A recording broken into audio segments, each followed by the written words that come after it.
Hi guys, so this is my first video review on YouTube, and this time we're going to be taking a look at this shoulder pad sent to me by SmallRig for review. So this is a sponsored video.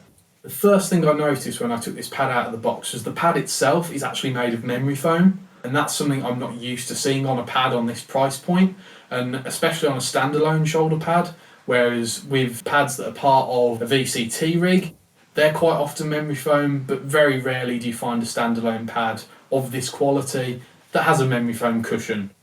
The second thing I noticed when I took it out of the box was the sheer amount of mounting options this pad has. There are more 1/4-20 holes than I can count, and you have 4 3/8 16 holes, 2 of which, located on the front sides of the pad, actually have ARRI locating pins. So you can get a really solid and strong mounting point between the pad and whichever accessory you're mounting to it. On SmallRig's website, they have a bunch of images that showcase this pad rigged up in a variety of different ways.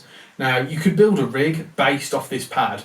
This would be a great place to start because there's so many different ways you can rig it up. You can rig it with the 15mm rod block how I have, or you could put a quick release plate directly into the top of the pad. The options are near limitless. So it's a really great option for someone looking to build their own rig and wanting a really comfy, functional shoulder pad. I just want to show you guys how I usually rig this pad to my GH5. Now, I tend to use a shoulder rig for pretty much everything I do, apart from stuff that's super run and gun.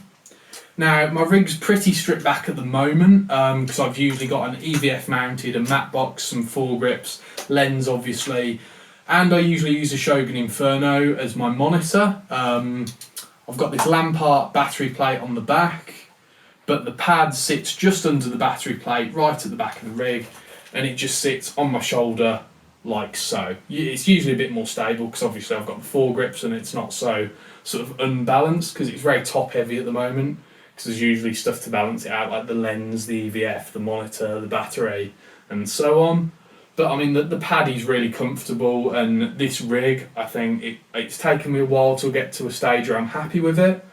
But it feels really functional, and it feels good on the shoulder, and this pad is a big part of this rig.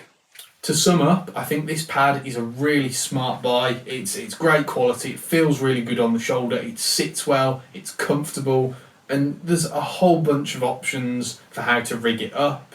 You could use it as just a pad, you could use it as part of a bigger system, and you could use it with a variety of different cameras, from a Blackmagic Ursa Mini Pro to a Red, or even an ARRI Alexa Mini, or even something smaller like an A7S or a GH5. That's it for this video, guys. I hope it's answered a few of your questions about this shoulder pad.